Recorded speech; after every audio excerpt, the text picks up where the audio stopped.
하나님 말씀은 사도행전 2장입니다. 5절에서 13절입니다. 그때에 경건한 유대인들이 천하 각국으로부터 와서 예루살렘에 머물러 있더니 이 소리가 나매 큰 무리가 모여 각각 자기의 방언으로 제자들이 말하는 것을 듣고 소동하여 다 놀라 신기하게 여겨 이르되, 보라, 이 말하는 사람들이 다 갈릴리 사람이 아니냐? 우리가 우리 각 사람이 난곡 방언으로 듣게 되는 것이 어찌 됨이냐? 우리는 바데인 메데인과 엘람인과 또 메소포타미아 유대와 갑바도기야 본도와 아시아 블루기야와 밤빌리아 애국가 및 구레네네 가까운 리비아 여러 지방에 사는 사람들과 로마로부터 온 나그네 곧 유대인과 유대교회에 들어온 사람들과 그레데인과 아라비아인들이라. 우리가 다 우리의 각 언어로 하나님의 큰 일을 말함을 듣는도다 하고 다 놀라며 당황하여 서로 이르되 이 어찌된 일이냐 하며 또 어떤 이들이 조롱하여 이르되 그들이 세술에 취하였다 하더라. 아멘. 예수님께서 훈부하신 그날 오순절날 성령 하나님이 다락방에 모여 있는 120명의 성도들에게 임하였습니다. 그때 성령 하나님은 바람처럼 이렇게 임하셨는데 모든 사람들이 호련히 급하고 강한 바람 같은 그런 영적인 소리를 다 듣게 되었다는 것입니다. 성경은 성령 하나님께서 제자들이 기도하고 있던 집에 가득 찼다라고 기록하고 있습니다. 동시에 성령 하나님은 불로 임하셨던 것을 보게 됩니다. 그러니까 불의 혀같이 활활 타오르면서도 사라지지 않는 그런 불로 성령님이 거기에 모든 사람들 속에 임했던 것입니다. 이 불은 사람들을 변화시켰고 그들에게 능력을 주는 불이었던 것입니다. 이 불이 사람들의 머리 위에 있었다라고 기록하고 있습니다. 예수를 믿으면서 오늘날까지 냉랭한 사람이 많습니다. 감동도 없고 어떻게 해볼 수도 없는 그런 사람들도 많습니다. 심지어 자기 자신 하나 어떻게 할 수 없는 그런 사람들도 있습니다. 그러나 성령 하나님은 나를 변화시킬 것이고 교회를 변화시키는 능력의 하나님이십니다. 그들은 성령님의 통제 아래 들어가서 지배를 받기 시작한 것입니다. 그래서 4절에서 그들이 다 성령의 충만함을 받고 성령이 말하게 하심을 따라 다른 언어들로 말하기를 시작하니라. 자, 성령의 역사는 여러 가지 있지만은 이 다락방에 나타난 이 성령 충만함의 첫 번째 증거가 있다면 성령이 말하게 하심을 따라서 말하기 시작했다는 것입니다. 로마서 8장 9절을 보면 만일 너희 속에 하나님의 영이 거하시면 너희가 육신에 있지 아니하고 영이 있나니 누구든지 그리스도의 영이 없으면 그리스도의 사람이 아니다라고 했습니다. 아무리 육체와 정신이 있다 해도 그 속에 하나님의 영 보혜사 성령이 우리에게 없으면 우리는 하나님의 사람이 결코 아닙니다. 다시 말해서 지옥 갈 사람입니다. 우리 안에 어떤 영이 흐르고 있느냐에 따라서 내가 누구인지가 결정되어지는 것입니다. 성령이 내 안에 거하는 그런 사람이 성령의 사람인 것이죠. 그래서 성령님의 지배를 받는다는 것은 무엇을 뜻하는지를 우리에게 간단히 말씀해 주고 있습니다. 그러니까 무슨 말이냐 하면은 성령께서 생각하신 대로 내가 생각하고 성령께서 말씀하신 대로 우리가 그렇게 말을 하고 성령께서 움직이고 인도하시는 대로 따라 사는 것이 바로 성령의 충만을 말하고 있습니다. 그래 하나님이 가라 하면 가고 하나님이 있을 곳에 있으라 하면 있고 거기에서 피하라 그러면 피하는 말씀에 우리의 삶을 세워가는 사람이 성령에 충만한 것입니다. 갈라디아서 2장 20절에 보면은 내가 그리스도와 함께 십자가에 못 박혔나니 그런즉 이제는 내가 산 것이 아니요 오직 내 안에 그리스도께서 사신 것이라. 이제 내가 육체 가운데 사는 것은 나를 사랑하사 나를 위하여 자기 몸을 버리신 하나님의 아들을 믿는 믿음 안에서 사는 것이라. 예수님이 저와 여러분들 가운데 계신다면 예수님은 여러분 안에 무엇인가를 생각하고 계실 것입니다. 내 안에 사는 이가 누구냐? 예수님이시죠. 나는 더 이상 내가 결코 될 수가 없습니다. 내가 이기적으로 어떤 일을, 하나님의 일을 저버리고 내 삶을 내 생각대로 내 방법대로 살아갈 수 있는 그런 사람은 예수님 밖에 있는 사람이고, 예수님 안에 있는 사람은 결코 그런 생각을 할 수가 없습니다. 성경을 읽을 때나 기도할 때 내가 무슨 일을 하든지 예수님이 내 생각을 사로잡고 계신다는 것을 우리에게 가르쳐 줍니다. 악한 마음을 품으면은 야, 그래서 되겠느냐라고 책망하시는 분이십니다. 돌이켜라. 자, 어떤 사람은 꿈자리가 사납다라고 합니다. 꿈속에서도 귀신들이 따라와서 가위에 눌린다라고 하는 여러 형태로 시달리는 사람들이 있습니다. 겉으로는 웃고 있지만은 속으로는 무슨 갈등을 느끼고 있는 사람들이죠. 잠자기를 굉장히 두려워하는 사람들입니다. 그러나 어떤 사람은 예수님께 사로잡힙니다. 사랑하는 마음이 생기고요, 용서하는 마음이 생깁니다. 그리고 우리의 삶에 감동이 있습니다. 내가 이런 일에도 불구하고 하나님이 나에게 복을 주셨구나라고 하는 감동이 생깁니다. 그리고 감격이 있죠. 기쁨이 있습니다. 성령 충만하면 성령님이 생각하는 대로 생각하고 말씀하신 대로 오늘 우리는 그렇게 말할 수 있는 사람이 되는 것입니다. 그러면 성령이 말하게 하심을 따라서 그들이 말하기 시작했다 라는 것을 무엇을 뜻하는지를 몇 가지로 추려보겠습니다. 첫째, 성령님의 생각을 내가 짐작해서 말하지 않는다는 것입니다. 내가 짐작해서 하는 말은 내입니다.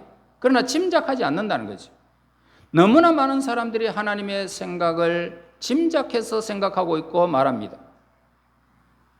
그래서 상상해서 하나님이 어떤 분이신지를 알지 못하면서 하나님이 이런 일들을 상상하며 말하고 있습니다.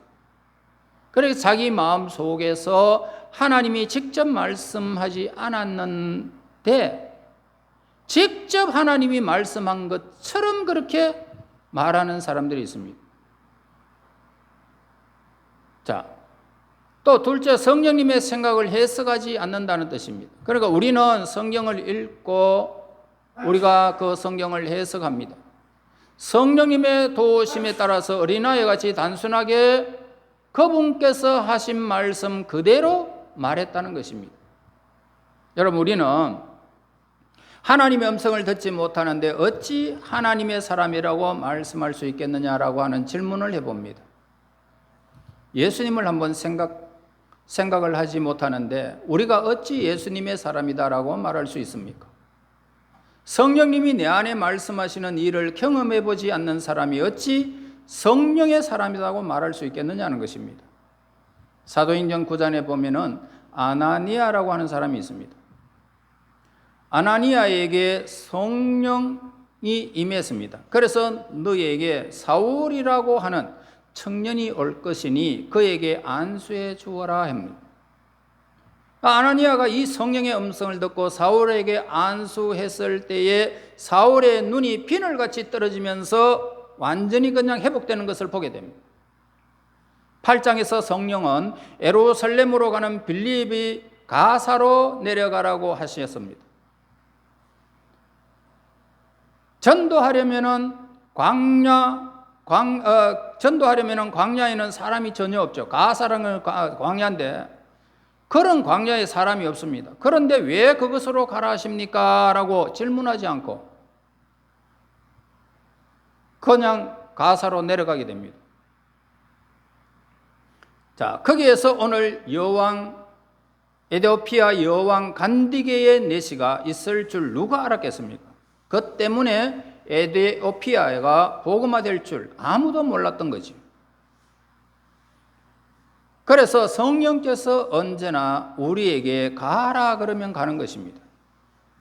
분명히 하나님의 성령이 가라 하면은 오늘 그곳에는 반드시 뜻이 있다는 겁니다.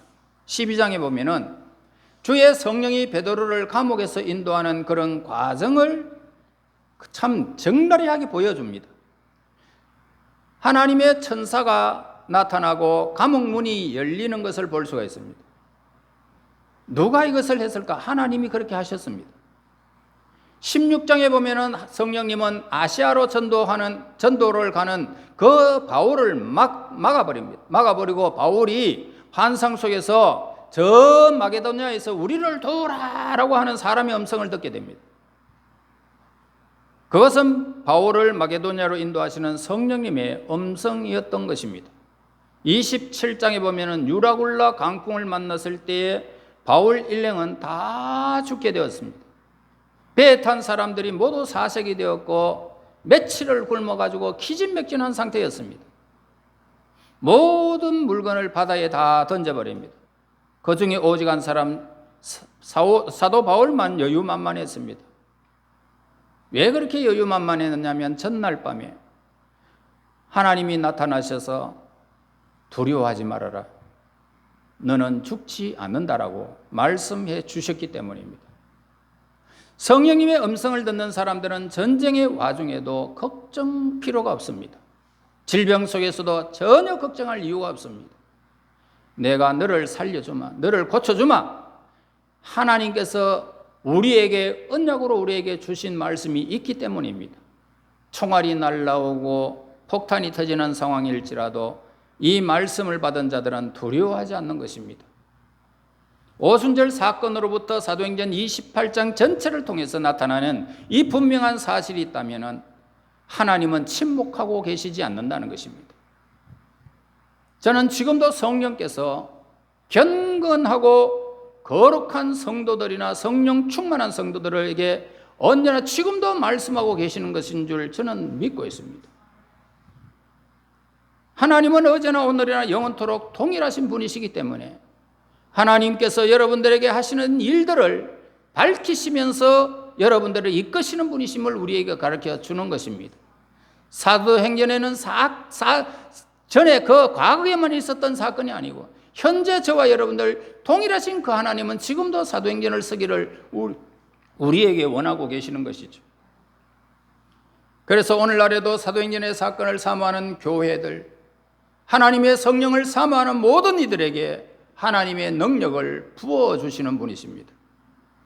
교회 안에서 참으로 영적 분별력을 가지고 두렵고 떨리는 마음으로 분별하면서 무한한 하나님의 능력과 역사심을 믿으시고요, 나를 변화시켜 주실 것이고 우리 교회를 변화시켜 주실 것이고 담대하게 하나님의 역사를 우리가 순종하며 우리가 이 땅에서 하나님 나라를 세워갈 수 있는 믿음의 도구로, 하나님의 선한 도구로 삼기 위하여 우리를 불러주신 것은 분명한 것입니다. 5절에서 8절 보세요. 그때에 경건한 유대인들이 천하 각국으로부터 와서 예루살렘에 머물러 있더니 이 소리가 나며 큰 무리가 모여 각각 자기의 방언으로 제자들이 말하는 것을 듣고 소동하여 다 놀라 신기하게 여겨 이르되, 보라, 이 말하는 사람들이 다 갈릴리 사람이 아니냐? 우리가 우리 각 사람이 난곡 방언으로 듣게 되는 것이 어찌 됨이냐? 성령 받은 사람들은요, 자기 생각이 아니고요, 성령의 생각을 말하게 되는데, 듣는 사람들이 태어난 곳에 방언으로 말했다는 것은 놀라운 일이 아닐 수가 없습니다. 6절, 7절을 보면 사람들의 반응이 세 가지로 나타나는 것을 보게 됩니다. 하나는 말하는 사람은 자기 나라 말로 말하였는데 듣는 사람들은 자기 나라의 말로 해석되어졌다는 것입니다. 그리고 말하는 사람이 거기 모인 사람들 나라의 말로 말하였다라고 말할 수 있습니다. 두 번째, 다 놀랬다라고 말합니다. 아무도 해석할 수 없는 이 엄청난 일 앞에 모든 사람들이 놀라움을 금치 못했던 거지요. 그 다음에 이 기이 여겼더라. 기적 같은 것을 사람들이 느낀 것입니다. 기이 여겼더라. 기적을 본 것입니다. 예상 밖의 일, 상상치 못한 일, 상식에 맞지 않는 일, 불가능한 일이 지금 현장에 일어나고 있었던 것입니다. 이것이 성령의 사건을 우리에게 말해주고 있는데, 성령님의 사건이라는 것은 성령 받은 사람만 놀라는 것이 아니고 그 주변의 사람들이 여러분을 보고 놀란단 말입니다. 주변의 사람들이. 어쩌면 저 사람이 저럴 수가 있을까 말입니다. 전에는 안 그랬는데 사람들은 자신들이 난고방으로 들었습니다. 자기 나라 말로 들었다는 것은 두 가지 의미인데요. 첫째는 인간의 교만과 불신앙의 상징이었던 바벨탑 사건이 회복되었다는 것입니다. 그래 인간들이 하나님처럼 되려고 하자 하나님이 언어를 혼잡시켜버린 그 사건이 바벨탑 사건이 아닙니까? 그래 언어가 혼잡게 되었다는 것은 뭡니까? 의사소통이 완전 단절되었다는 거죠. 인류 역사상 이 바벨탑 사건 이후에 인간은 혼돈 속에서 언어와 역사가 서로 다른 이질적인 문화 속에서 살아오다가 드디어 오순절날 오늘 이 언어가 완전히 그냥 한 단어로 다 들려졌다는 것입니다. 둘째로 난고방언을 들었다는 것은 이 성령의 역사는 복음이 동서남북 전 세계에 펼쳐나간다는 것을 우리에게 가르쳐 줍니다. 복음은 남녀노소 나라와 민족의 어떤 관계도 없이 복음은 계속적으로 퍼져나간다는 것을 의미합니다.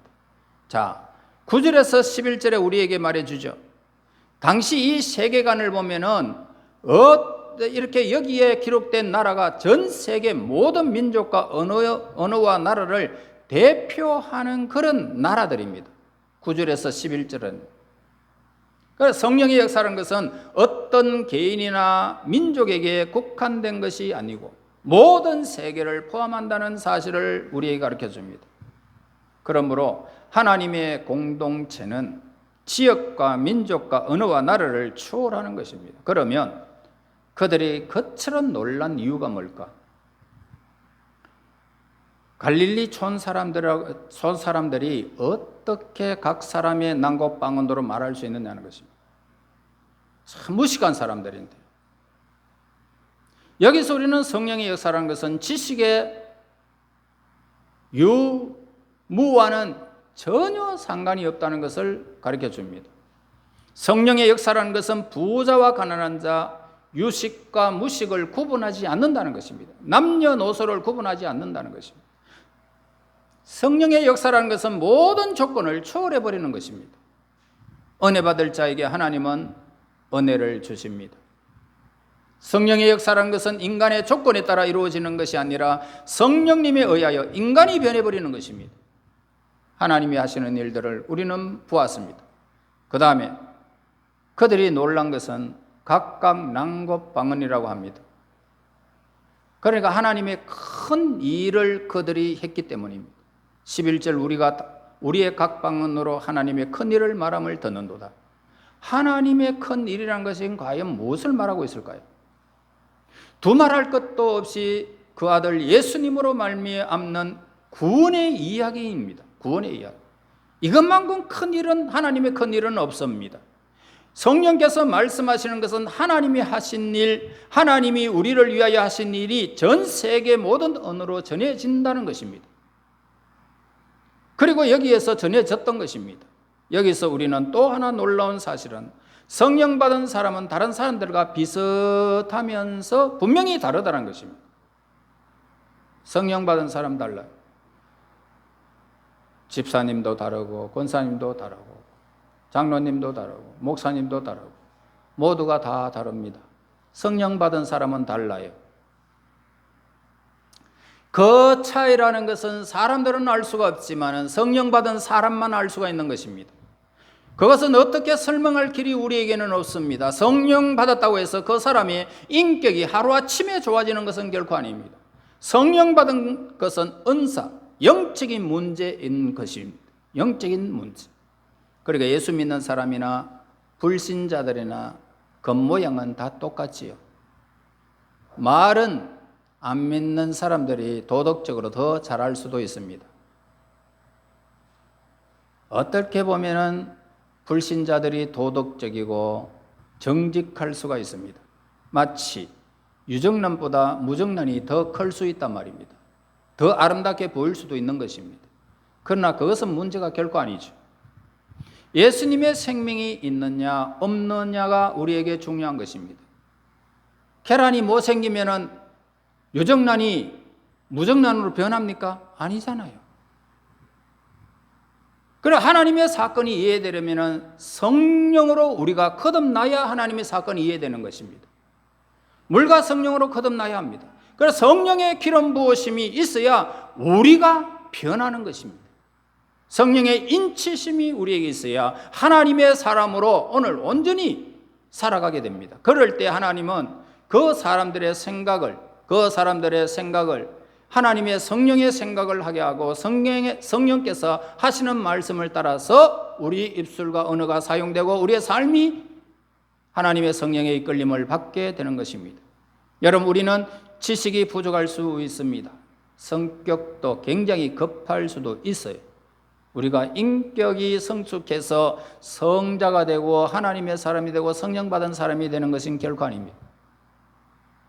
여러분, 구제하기 위해서 예수님을 믿는 것이 아니라 예수 믿으면 구제할 수밖에 없는 것입니다. 성령께서 그렇게 하시기 때문에 예수님을 믿으면 정직하게 살아가게 되는 것입니다. 왜 그럴까요? 그분이 우리 속에서 그렇게 이끄시기 때문입니다. 자, 12절 13절 보세요. 다 놀라며 당황하여 서로 이르되 이 어찌된 일이냐 하며 또 어떤 이들이 조롱하여 이르되 그들이 새술에 취하였다 하더라. 사람들은 여기에서 부인할 수 없으면서도 믿기 어려우면 어떻게 됩니까? 믿기 어려우면 조롱하죠. 조롱해. 예수 믿고 성령 받고 은혜 받을 때 괜히 옆에서 자꾸만 시비 겁니다. 그래서 그들은 아마 새술에 취하였나 보다 조롱했다는 것입니다. 본문에서. 예수님이 그 나병 환자를 고치셨을 때 어땠습니까? 안전병이를 또 일으켰었습니다. 그런데 사람들은, 은혜 받은 사람들은 하나님이 하신 일에 엄청난 감격하며 눈물을 흘리잖아요. 그러나 바리새인들은 어떻습니까? 하나님의 일에는 관심이 전혀 없고 왜 안식일에 병을 고치느냐 시비 거는 모습을 보게 됩니다. 성령이 없으면 그렇게 된다. 다윗은 벌거벗고 춤을 췄다 했는데 하나님은 만날 수 있다면 무슨 희생이라도 치러도 나는 하나님 앞에서 즐거운 마음으로 하나님을 향할 것이다 라고 했지 않습니까? 여러분, 베드로는 11 제자와 함께 분명히 선포했습니다. 이것은 사람의 사건이 아니라 하나님의 사건이다. 이것은 위장되고 조작된 사건이 아니라 구약 요엘서에서 이미 예언된 하나님의 말씀의 응답이다라고 했습니다. 저는 이 요엘서의 예언의 성령의 사건들이 여러분들에게도 저와 여러분들에게 임하시기를 예수님 이름으로 축원합니다. 성령이 모두에게 임하여 하나님의 귀한 일들, 거룩하고 위대한 일들을 보고 듣고 체험하고 선포하는 이 놀라운 사건, 주변에서 더 놀란다는 것입니다. 성령에 충만하셔서 여러분을 변화시키는 하나님의 역사를 따라 삶을 살아가다가 세상 사람들이 여러분을 보고 귀한 일들을 보고 하나님을 찬양하는 무리들이 여러분 주위에 넘쳐서 하나님 일들을 능력 있게 감당하는 성령의 말씀에 따라 살아가는 저와 여러분이 되시기를 예수님 이름으로 축원합니다. 하나님 감사와 찬송과 영광을 돌립니다. 연약한 저희들 하나님의 성령에 이끌려서 하나님의 말씀하심을 따라서 우리의 삶이 인도되어지게 하여 주시고 성령의 뜻을 따라 우리의 삶이 옮겨질 수 있도록 날마다 성령께서 우리를 지배하시고 인도하시는 역사를 누리게 하시고 수많은 이웃들이 우리의 성령의 충만함을 듣고 세상 사람들이 놀라 하나님의 거룩한 복음이 아름답게 증거되어지는 하나님의 거룩한 무리들이 되게 인도하여 주시옵소서. 예수님 이름으로 기도하옵나이다. 아멘.